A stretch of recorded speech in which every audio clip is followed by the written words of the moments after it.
Hello everyone, my name is Sark and welcome back to another SH Figuarts review. In today's video, we're going to be taking a look at the one and only Spider-Man 2099, Miguel O'Hara from Spider-Man Across the Spider-Verse, the last piece of the current puzzle that I am currently, or was, missing to complete my SH Figuarts Spider-Verse collection. I got this guy secondhand, of course. He has not been reissued or re-released as of this current moment. I don't know where the person that originally bought it got it from, but I made sure, checked it and everything. It is the real thing.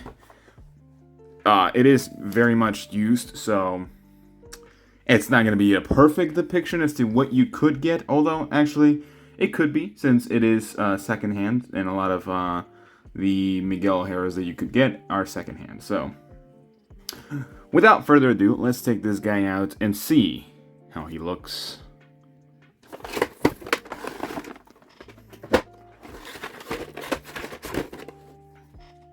Alright, so here we have Miguel O'Hara, and I gotta say, he looks really freaking nice. I think this is one of the best looking sort of like iterations of Spider-Man 2099, mostly because it does use a lot of stylized, or it's a lot of stylization, of course. It's the Spider-Verse look, and I think he looks fantastic. Now, I'm not going to talk about character or anything because people are sort of like split as to him being portrayed in the movie, so it's whatever. In terms of the figure, I love the way that this guy looks. He looks perfect, in my opinion. He has a broad chest, actually protruding forward, if you get him into the right pose, of course, but it is protruding forward. He has a massive back. He has a nice sculpted buttocks, and he's just beautiful. He is sculpted from head to toe in a lot of different textures that are very reminiscent of like super techy and just over the top that they probably would do in the future, you know? So it looks really nice, and I'm all here for it. I love it. It looks great. It's fantastic. Now, since this is a secondhand figure, and it's not brand new, it does have a couple of defects, like a couple of paint chips over here on the shoulder, and even on some areas around the body. But that might not be the case for a couple of you that actually get this secondhand. Just make sure that you're buying with trust and are able to contact sellers just in case you get a very defective or very different figure, of course.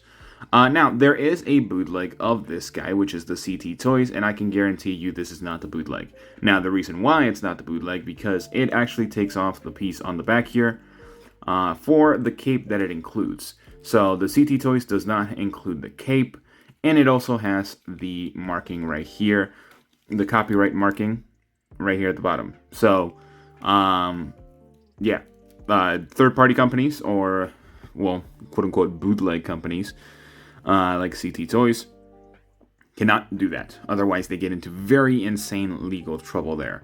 They already do, but it's not as harsh as actually putting the copyright of the holder, of course. So, yeah, again, this guy has some amazing looking aesthetics. And you can take off this piece in the back, again, to put the cape, which we will take a look at in the accessories section, because this is how he comes out of the box. I don't want to mess him up or anything. So, in terms of articulation, he actually has some really decent articulation. Again, secondhand figure, so some things might be looser than others, depending on how much the other person that I bought this from played with them or moved them around. I will tell you, the shoulder joint over here was super tight, so I put some shock oil on there on that bad boy, and it's now perfect pretty much. It doesn't have any issues. It moves pretty freely, and it's not loose, by the way. Like, I'm shaking the figure and it's not loose. It still works perfectly. So, just letting you know. Now, for the head, he can look down about that far, which is really insane actually. So, he's definitely using a lot of the neck. Looking forward, pretty good as well. You of course have like Realistically, you don't have a gap like from the side. On the bottom, you technically do, but it does allow for better movement. So yeah, it looks really nice. Pivoting side to side perfectly. And then just, again, just moving freely with the neck. Shoulders, you can get them a little bit better than a T-post, of course, if you wanted to. You do have butterfly joints, which actually work really well. That's one of the good things about the Spider-Man figures from this, from the Spider-Verse figures from Tamashii Nations, is that you can actually cross their arms using the butterfly joints, which is really nice. So you can also rotate the arms 360 degrees if you wanted to do so. You have a bicep swivel, double jointed elbow, and a wrist hinge going back and forth, of course. So one thing I will tell you is that you might be wondering if these things are like super hard plastic, and yes, they technically are. So do be careful while not like dropping it or anything, because it will snap off from a lot of force. But they're somewhat soft enough that you might get away with it. I'm not saying that you should. Always take care of your action figures and collectibles. So just letting you know, it could probably take a fall or two. Maybe not more than that. Now, for the chest, that's probably the most lacking articulation here. Moving forward with the diaphragm that much. Moving backwards about that far. With the waist, non-existent. Going backwards. Going forward, again, not so much. So definitely lacks waist articulation because they keep doing this weird peg where it's like slanted and this is slanted, so you don't get any backwards compatibility, like backwards movement. It's weird. It's such a weird joint that they did this, especially for a premium figure that they were advertising this as, of course. But yeah, also getting it in is a little bit hard. The peg. There you go. Heard that quick snap. You can pivot a little bit side to side, and you can rotate them, which is really nice. For the legs, pretty decent splits. Actually, really good splits. Very nice. There's like nothing underneath here too, so that's really smooth. Kicking forward, a little bit better than 90 degrees. Just slightly, very little. Kicking backwards, of course, really good, because they're using these sleeves for the legs like they have done for any Spider-Man figure, or they keep doing for every Spider-Man figure. Thigh swivel, double jointed knee, which looks really good, and a foot hinge going forward this far, backwards this far. Toe hinge this far, and of course you can rock the foot side to side however you want. Now, this guy has some really good articulation, but he also has some really good accessories, which we will take a look at right now. So let me get those out and put them right in front of you. Alright, so I said he had good accessories. I didn't say he had many. I did not realize how little accessories he actually had. I'm actually missing a couple. Wait, I'm missing 2 crucial accessories. So, when it comes to these accessories, they're not the most accessories, as you can see, which is definitely something. I mean, with, it really surprises me that this figure was just as much as Peter B. Parker. Well, close to. Peter B. Parker was definitely much more expensive because he came with a bunch more accessories. But this guy is also very expensive. He was like $120 in a lot of retail stores. Big Bad Toy Store, of course, being the main one. He was, quote-unquote, cheaper than Peter B. Parker. He was like 100,000 yen, I think. Not entirely sure. I'm not going to check for the sake of it. Just correct me in the comments. But when it comes to the accessories, we actually do have a really nice Miguel O'Hara face sculpt.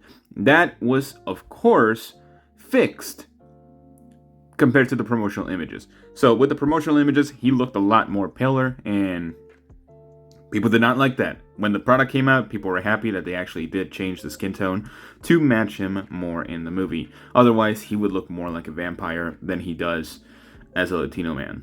Just letting you know. And it is a nice head sculpt. You can move him around pretty much as much as the regular head. We have 2 spread out hands, which is kind of interesting. He doesn't have the claws on here, but he does have the claws on these ones. Now, he doesn't have any flipping hands or anything because he doesn't do that. He just extends out his tendrils, or his red tendrils, which are 1 long and 1 short, just letting you know. We do have the space thingy-majiggy that he uses to travel between dimensions, and we do have another one for Gwen, which is really nice. I think this is a cool one, but it's just weird that this was not included with Gwen at the time. And last but not least, we have the cape on the character. This is a really nice addition for something that he used 10 seconds in the entire movie. And a cool thing is that it is a little bit like transparent on the plastic of the back, so you can see like the web pattern from the outside, and if you shine a light through it, it'll look really cool. Or like, let me see if I can I do that? Can I do this? Yeah, you can kind of see the light seeping through from one of my studio lights, as you can see. And it looks really nice. If you have like a full-on direct light source onto it, he would look fantastic. But yeah, that's pretty much all he comes with. So going into my final thoughts, this figure is fine. It's not perfect. It's not astonishing. It's a decent enough figure. Although right now in the aftermarket, because Bandai hates redoing premium Bandai figures, or web-exclusive figures, which is what they like to call it over in Japan, because this guy was not a general release, then it's a little bit harder, of course, to actually get him for a reasonable price. I ended up paying $120 base price, which is like retail price, but with shipping and taxes, with the secondhand market that I bought him from, it was like $147, which is probably the most I would ever spend on a figure like this. Right now he's going for like upwards of $180, which is not a good price to get him at, unless he's brand new. Just letting you know. This guy was secondhand, so I was fine with just getting him for quote-unquote retail price. So overall, as a score, I'm gonna give him an 8 out of 10. The reason why I'm giving him an 8 out of 10 is because I think he has some great movement in the arms and the leg department. Not so much the torso, but also the head. So you could definitely make up for some of the lack of movement in the torso. And you can, of course, twist his chest. Not so much the waist, which sucks. Again, such a weird mechanism for the waist on how they do some Spider-Man figures. But he does have decent articulation. The accessories are also somewhat sufficient. He definitely could have come with like a mini Lego Spider-Man, although that's probably like copyright material because Lego is Lego. So, who knows? So yeah, they definitely could have included a little bit more with this figure, especially now compared to how much we're getting with the other figures, especially Peter B. Parker. So yeah, just something to sort of sprinkle in as final thoughts there.